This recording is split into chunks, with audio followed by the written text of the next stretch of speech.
Sir నమస్తే అండి. మీరు వర్క్ చేస్తున్న అణిముత్యాలు లాంటి సినిమాలు ఉన్నాయి తెలుగు ప్రేక్షకులకు అందించినవి. వాటిల్లో మనం ఒక్కొక్క సినిమా గురించి మాట్లాడుకుంటున్నాం కాబట్టి అన్వేషణ సినిమా గురించి ఒకటి మాట్లాడుకోవాల్సిన సందర్భం ఉంది. ఎందుకంటే ఆ రోజుల్లో మన సెన్సేషన్ క్రియేట్ చేసిన సినిమా కదా అది.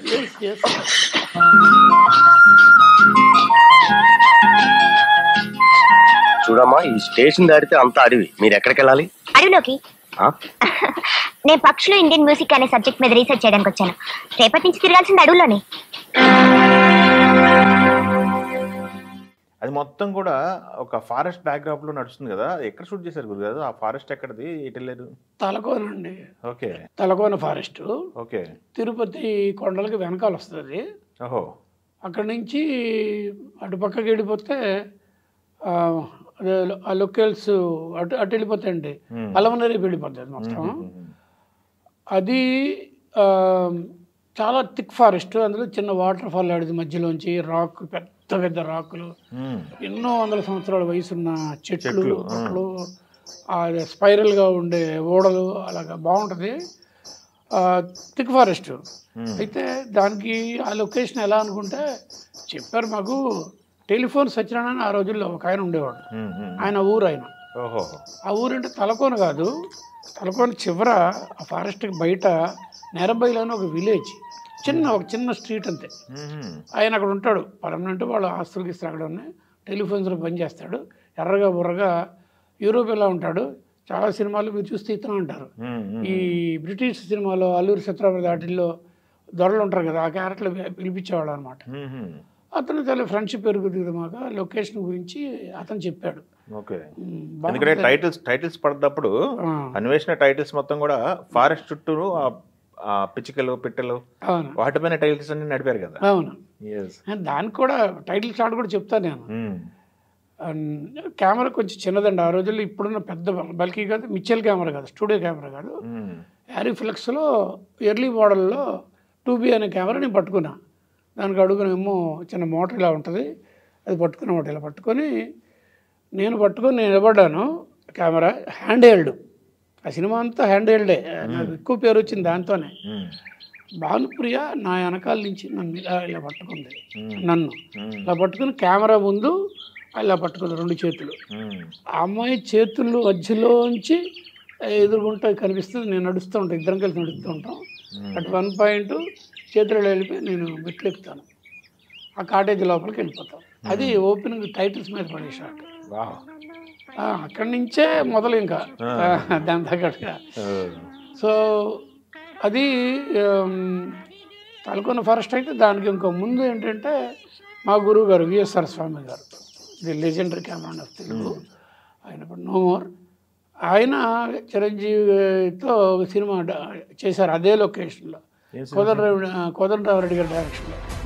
ఫస్ట్ బ్లడ్ అనే హాలీవుడ్ సినిమా, సిల్వెస్టర్ స్టాల్ ఉంది, పెద్ద హిట్ అనమాట.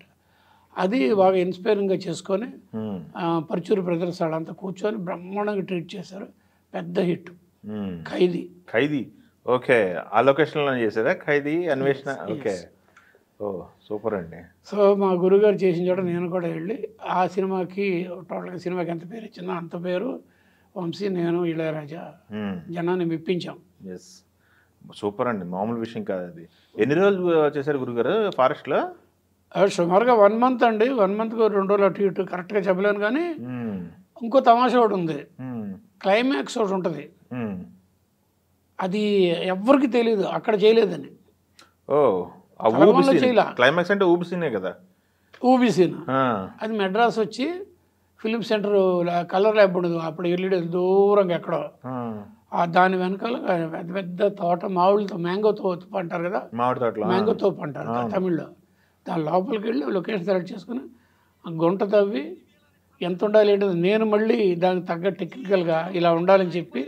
అంటే మనిషి నిలబడితే కాళ్ళు అడుగున గ్రౌండ్ మీద ఉండాలి, ఇంతవరకే రావాలి, ఏది నీళ్ళు నింపితే అలా ఇచ్చి దాన్ని నెమ్మదిగా లోపలికి కూర్చుండిపోతాడు. అందుకని ఒరిజినల్ ఊబి ఏం కాదు అది. ఓకే, ఊబిలాగా షార్ట్ కూర్చుండిపోతే ఇక్కడ దాకా వెళ్ళిపోయినట్టు. అంటే సేఫ్టీ. హీరో ఒకళ్ళు, ఇంకో క్యారెక్టర్, 2 క్యారెక్టర్లు దిగుతాయి దాంట్లోకి. క్లైమాక్స్ అంటే మనకి రాళ్ళపల్లి గారి క్లైమాక్స్. రాళ్ళపల్లి గారు అనావశ్యంగా రాళ్ళపల్లి గారు చేసిందని జనం ఆశ్చర్యపోయేట్టుగా చేయాలి. అది అది ఎక్కడో చేసాం, ఇది ఎక్కడ. మరి మా ఏంటంటే that is the greatness of editing. Editing వల్ల ఇలాంటివన్నీ కుదురుతాయి. ఓ ఎక్సలెంట్ అండి, మామూలు డిస్కషన్ కాదు. అయితే ఆ లొకేషన్లో తక్కువ మంది ఆర్టిస్టులు కనపడతారు నాకు తెలిసి. ఆర్టిస్టులు చూసుకుంటే భానుప్రియ గారు, సత్యనారాయణ గారు, శరత్ బాబు గారు, రాళ్లపల్లి గారు. హీరో చెప్పరా మీరు? హీరో గారు కార్తీక్ గారు. తక్కువ స్పేస్ ఉంది దానికి. 5 ఆర్టిస్టులే ఉంటారు లొకేషన్లో. ఎట్లా గడిచేసారు 5 లొకేషన్లో? ఎలా ఉండేది వాతావరణం అంతా?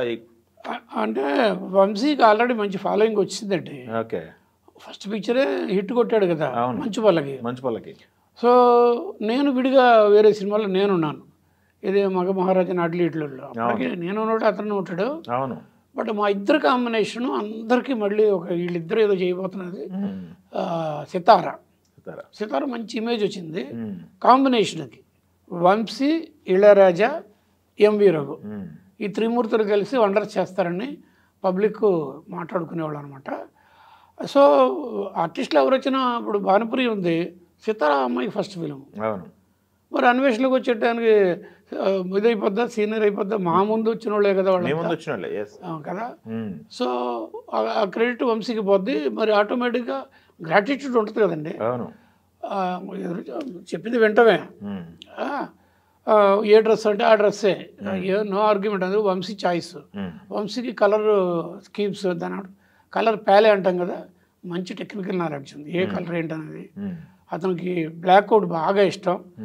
మీరు సినిమాలో చూస్తూ ఉంటారు బ్లాక్ అండ్ వైట్ స్కీమ్స్లో డ్రెస్ కానీ సెట్ కానీ. అలాగే వ్యాంగో ఎల్లో అని అదొక టైప్ ఆఫ్ ఎల్లో. ఇలాంటివన్నీ బాగా పట్టించుకుంటాడు కదా అతను. ఊరికే జస్ట్ లైక్ ఏదో పెడితే కాదు. సో అలాగా మరి శుభలేఖ సుధాకర్ ఉన్నాడు, మాకు అందరికి తెలిసినవాడే. మా ముందే ఇన్స్టిట్యూట్లోంచి ట్రైనింగ్ అయ్యి వచ్చినవాడు.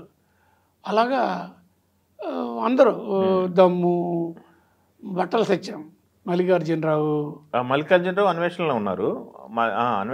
రాళ్లపల్లి గారు, మల్లికార్జునరావు గారు, శరత్ బాబు, వీళ్ళు. సుభాష్ సుధాకర్ అయితే అన్వేషణలో కనపడలేదు. అన్వేషణలో పిచ్చోడ్లో వెళ్తూ ఉంటాడు, పరిగెత్తూ ఉంటాడు. సుధాకర్ అంటే పిచ్చోడులాగా చేసేవాళ్ళు మీరు గుర్తుపట్ల. సుభాష్ సుధాకర్ గారు అవును, ఎర్రోళ్ళగా చేస్తాడు. అవునవును. ఓకే. సో అందరూ మాకు తెలిసిన వాళ్ళు అండి. రెండోది ఏంటంటే మేము అందరితో కలిసిపోయాడు వంశీ గారు, నేను కానీ. అక్కడికి వచ్చే టైంకి మిగిలిన ప్రపంచంలో, బయట ప్రపంచంలో కాదు, సినిమా దగ్గరకు వచ్చే టైంకి అది అవసరం కూడానండి. అలాగుంటేనే వాళ్ళు మేము కమాండ్ చేయగలం, మాకు గౌరవించేవాళ్ళు మేము చెప్పిన మాట వింటారు. అది it's type of ethics come philosophy. వాళ్ళతో అలా ఉంటే వాళ్ళు ఎందుకు చేస్తారు, సర్లే ఏంటి చెప్పు అంటారు. అవన్నీ ఇంటర్లింక్డ్ అన్నీ. అందరూ సరదాగా ఫ్రెండ్లీగా. రెండోది ఏంటంటే మర్యాదపూర్వకంగా ఉండేవాళ్ళు. ఎందుకంటే మా క్రియేషన్స్ వాళ్ళు చూశారు. సో వీళ్ళు క్రియేట్ వండర్స్ అని చెప్పి ఆ మర్యాదపూర్వకంగానే మా దగ్గర ప్రవర్తించేవాళ్ళు అందరూ కూడా. సరదాబాబు గారు పెద్ద ఆయన, కానీ జస్ట్ లైక్ మాతో పాటు ఫ్రెండ్లీగా సోదరులాగే తిరిగాడు ఆయన. ఎస్, నేను ఆయనకి పేరు పెట్టాను, $1 million లా ఫర్ స్మైల్ అని. స్టేజ్ మీద మాట్లాడతాను ఆయన గురించి.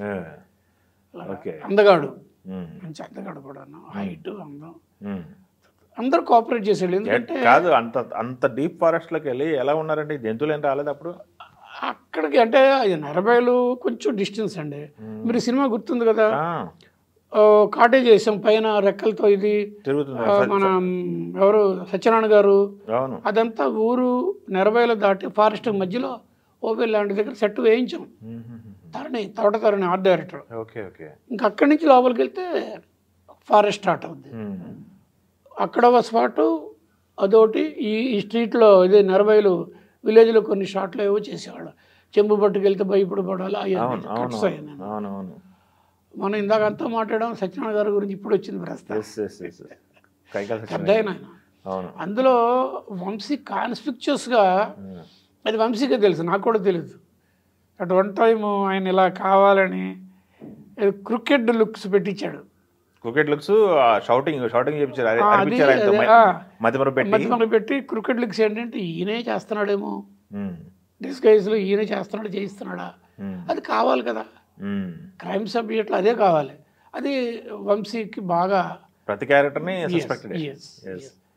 అందరి మీద డౌట్ తీసుకెళ్ళి చివరికి ఆడెవరు కాదు ఇంకెవరో కామన్గా అసలు ఏమీ డౌట్ వెళ్ళని మనిషి మీద అసలైన కల్ప్రిట్ వాడు. ఎస్ రివీల్ చేశారు, మామూలు విషయం కాదు.